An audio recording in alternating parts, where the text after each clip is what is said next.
values which held the Western world together at some point have been proven to be false, and all of it is a lie. I feel like all of the metrics in which you can measure the success of a society, the Western world is failing in.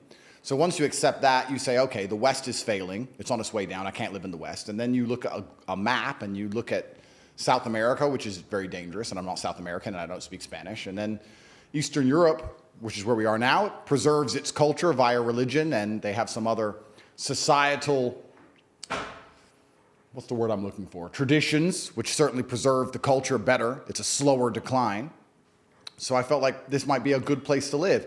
Unfortunately, I think in the 7 years I've been here, Eastern Europe is catching up with the West, and I feel like it's going to go down the same hole. So I'm going to have to move again. But when I moved here 7 years ago, it just felt like a safer place, felt like a nicer place, and decided to leave. I don't see what America or England or the West has for people anymore.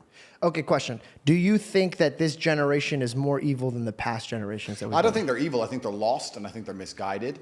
And I think we're now living in a culture where I'm a full-grown man. I'm 36 years old. I catch myself, even at my ripe old age and high level of professionalism, sometimes for a few seconds, only a few seconds before I correct myself, scrolling on garbage. Imagine how these 14 and 15-year-old children are even being raised. Just scrolling through these social media algorithms, which are deliberately designed to poison their mind. And they're going to school, they're being fed absolute garbage, and they have no religious connotations, no God, and no family unit. They're just a mess. And then we look at, like I said, every metric in which you can measure the health of a society, the crime rate and the cost of living, basic things, traffic, anything you can measure, the West is falling off a cliff. So it's like, how do you fix all of that? So I decided to move to Eastern Europe, and I had a very good time here, and I was treated very well, and it's a very safe place, and it's a beautiful country. I've been through some recently things changed a bit. I think most you people get know out of your about that. house. Yeah. That's exciting. Well, I'm allowed out my house. Yeah, that's nice. What, if you don't mind me asking, what's the first thing you did when you got out of your house? My first day off of house arrest, I stayed in the house. That's fucking weird, man. I know, but it was a sign of resistance. Oh, you wanted to prove that you could keep going. Yeah, that's right. I feel like you're flexing all the time. Like, is there like if I was on house arrest, who the fuck are you flexing for? Just leave. And anything, you could have lied and be like, no, I stayed for an extra 3 days. But like you stayed. I stayed. Just to prove a point. Yeah, now, was it for your lie. brother or was it for your... No, I was just joking about the lie. Yeah. Actually, I have it in my notes because I know that you don't like lying. And I have a story about lying. I was... I'm not going to mention his name out of respect for him. Mm-hmm. But he took me on his jet. We were having a great time. We were about to do business together. Yep. We were courtside. And he made a comment about one of the basketball players. He's like, well, he's a little bitch because he told his teammate was cheating and got him in a scandal. Yeah.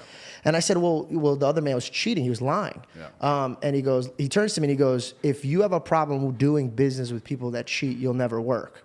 And I, one, stopped immediately wanting to work with this guy. Two, my provider is God, nobody else. Yeah. So it comes with morals. Yep. If you're going to cheat on a woman that you're building a life with and being fruitful with, what the fuck are you going to do to me? Well, that's very true. And that's very valid. But I'll play devil's advocate here.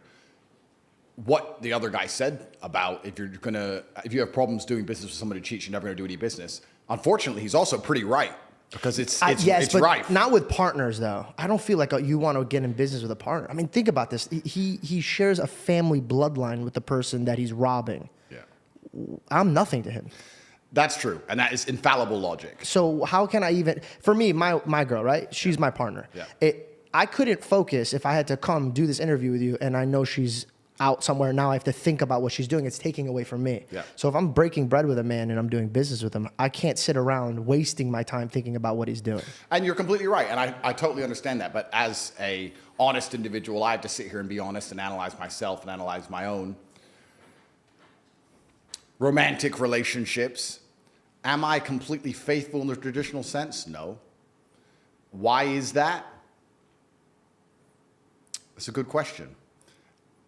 I can't say exactly why that is, but I think that probably the biggest decline in the Western world I have to accept, even though I partake in it and even though I am guilty of it. I think the biggest failing of the Western world is that men and women do not stick together anymore. I think it would fix a lot of problems. I find that very fascinating that that's the problem. You teach men to be better men and to fix their problems. Don't run away from it. But you know that monogamy is a challenge for you. But you don't want to... It's not a challenge. Monogamy is not a challenge for me. Monogamy is a decision that every man must make. But for you to make that decision, you have to sit down and decide that, this woman is worth me being monogamous to, which is fine. I think the biggest struggle that men have in the Western world today is finding a woman who they believe is worth being monogamous to. I don't think men have a problem with monogamy as much as men have a problem finding a woman who they truly believe they should be monogamous to. Also, that's something that's interesting about monogamy, because we can talk about this and it can be a very interesting conversation. In days of old, high-value men, important men, kings, warriors, whatever, had multiple wives. And they had to look after the multiple wives, or they had mistresses, and they had children with them all, and they had to look after them all. In certain cultures today, that is still the case. In certain religions today, that is still the case. In the Christian world, in the Western world, we have said that's unacceptable. We should be monogamous. Yeah. But then you have the majority of men who are monogamous are cheating. The ones who are not cheating are using prostitutes sometimes, or going to strip clubs sometimes, or consuming pornography. So they're not truly, actually loyal. So you've moved the idea of a man having 3 or 4 women he loves and taking care of to a man having one woman he's supposed to love and doing a whole bunch of things in secret. You've just subsidized monogamy and you've removed it all towards pornography and degeneracy. So then you have to sit and argue, well, why does so much degeneracy happen in the West? Is it because we are not allowing men to be more true to their instincts? This is all brand new thoughts for me, and I'm just speaking as I think. But let's look at another example, right? Well, before, can I tap in with that? So what's your example, right? So I have an example, Christ. He gives me his way, and I kind of follow it. If I had to follow men and their needs, I'd be burned up tomorrow. And I don't think it's needs. I don't think men cheat because of needs. Well, okay. Women cheat because of like feelings. They get an emotional attachment to them. Men cheat because of more lustful body type thing. I've never heard of a man being like, man, I can't wait to talk to Becky. Of course, but I think a lot of it's also ego. Exactly. So, but ego, what comes before ego? Or it comes after ego? Yeah, a fall. Yeah. So my thing is, yes, when I met here's my theory. When I was out about and I was having fun, as a Christian man, I was waiting for the right woman. And I came to this guy and he goes, I don't understand. I thought you were Christian. And I go, listen, bro, I'll be a good Christian man to a good Christian woman. When I find somebody who has good morals and I know that she'll have my back and she'll do good, and when God presents me that girl, I will be a good man to her. And he asked me something that changed my life forever. He goes, well, if you're the son of God and you're asking for his daughter, why would that father ever give you a daughter when you treat everybody else like garbage? And so I think when it comes to blessings, I believe that it's given from God. And to move on to new blessings, you have to handle what you've been given. Agreed. So if I've been given the fame and the money and the access to women, God's monitoring me. Okay, are you going to go fool around, act like trash? Can you be trusted? Could you be trusted with this daughter that I have over here? Kind of like that picture where Jesus is holding a beautiful bear behind him, and then you're holding on to this lifestyle that you still want, but you're like, this is great. And God's like, no, give it to me. Show me you're ready for it, and then I'll present it, like any good father would be. Absolutely. And I did. I cleaned up my act. I was celibate. And I was showing him, I'm trying now to be ready. And then I found a beautiful girl, and then I became monogamous. And then I have a good partnership. And here's the thing. I could lead that relationship anywhere I want. If I wanted to be opened, it could be there. Not saying that she's comfortable with it, but when it first started, I could plant the seeds into taking it in any direction that I want. Correct. It takes somebody with integrity to lead a woman in the right direction. Absolutely. I tell people all the time, I'm in charge of the relationship. God is in charge of everything. So when my girl looks at me to lead the house, I got to lead the house, but it's not from my needs. Because if it was my needs, bro, she's out shit cold. That like she's not gonna get the best out of it. Of course. But now I have a God looking at me and monitoring it. You gotta love her like you love my church. No, absolutely. Everything you're saying is completely true, and I agree with you. There's 2 ways we can answer the question. We can talk about it from a religious perspective and what you just described, and you're right, being a God-fearing man is going to lead a woman in the correct direction because a woman is a reflection of her man, and that's why you see if a woman gets with a bad guy who does drugs, she ends up doing drugs and doing bad things, and a man can lead her in the wrong direction. She comes from our ribs, metaphorically and physically and mentally, right? So if I'm gonna be, like you're saying, doing drugs, she's gonna follow my lead. Absolutely. But I'm just talking about it from a societal perspective. I'm making an overall societal observation, the fact that now we have monogamous societies, but because they're not truly monogamous, all of the desire is being outsourced towards degeneracy, as opposed to having a society where a man is allowed more than one wife, for example, and then the degeneracy isn't needed. You don't need pornography and you don't need prostitution if you're allowed to have 2, 3, 4 wives if you're successful. And the point I was going to make earlier is that in certain countries, this is still the case. And I'm just speaking here in generalities. I don't have proof for any of this, but if you look at Russia, right? Russia's a Christian nation. There's a lot of Muslims as well, but it's traditionally a Christian nation. But if you're a very rich, powerful Russian man, and I've been to Moscow, I can assure you, you have maybe 4 or 5 wives. Or not wives, 4 or 5 girls. Yeah. And your wife understands about who the other girls are, and she doesn't really care. Don't look, don't care, don't ask. I have a Bentley, I have a big house, I have the children. He plays around with these other girls sometimes. I don't care, I'm his wife, and that's just how things are set up. That particular man who's very, very rich, he's not interested in pornography. He's not interested in prostitutes. He's satisfied. He has enough for whatever his ego desires or his heart desires.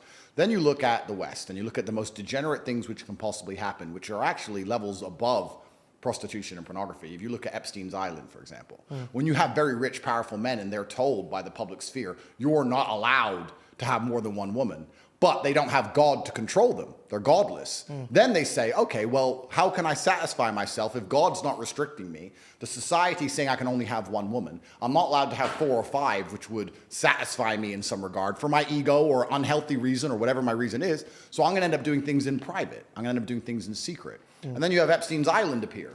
So it's kind of interesting. God is important, and God is extremely required to restrict people. But if you take the God out of the element and you only use society to try and restrict the sexual desires of people and tell them they have to be monogamous, you're going to end up with more degeneracy than if men were allowed to be polyamorous and have more than one wife. Does that make sense? 100%. And the reason why I asked you, is this generation more evil than the last? And I wanted to circle back how you said the West is falling apart. Yeah. I believe that it's kind of, and I always go back to biblical references, not because I'm an annoying Christian, but I just like truth. And I notice that truth comes out of these testimonies that I see. Yeah. And the one thing that I've realized with humanity, God or no God, it's your access. Yeah. And I think that's why God reflects the heart. He doesn't reflect your actions. He reflects your heart. Because let me give you an example, pornography. I don't watch porn. Me neither. The reason why I don't watch porn is, one, it's unhealthy. For me, before you carry on, I don't watch porn because it's genuinely uninteresting. Like It's gotten weird. You could put porn on and I'd be like, Yeah. I just don't get it. Yeah. That's the thing. And also, for example, I like to practice the monogamous relationship. So when I get married one day, I know my girlfriend's not going to be at the prime model look when she's 50 or whatever she is. So I got to practice that this is the only woman that I have. It's diligence. Correct. Okay. So opening up the access. Look at a man who's watching pornography. I fall off the wagon every once in a while. I'm not sitting here saying that I'm perfect. About a year, maybe 2 years ago, I was watching porn, and there was, back in the day when I was growing up, was like your stepmom. Yeah. And to me, that was always weird because I'm like, dude, that's your, like, still, it's your mom. Yeah, yeah. Now it's your mom. And then when I, last year when I tried, I did a KSI and Sidemen thing where it was Impulsive and Sidemen. We did this collab, and there was a girl who does porn there, and I made a joke, and I go, look, I'm stuck.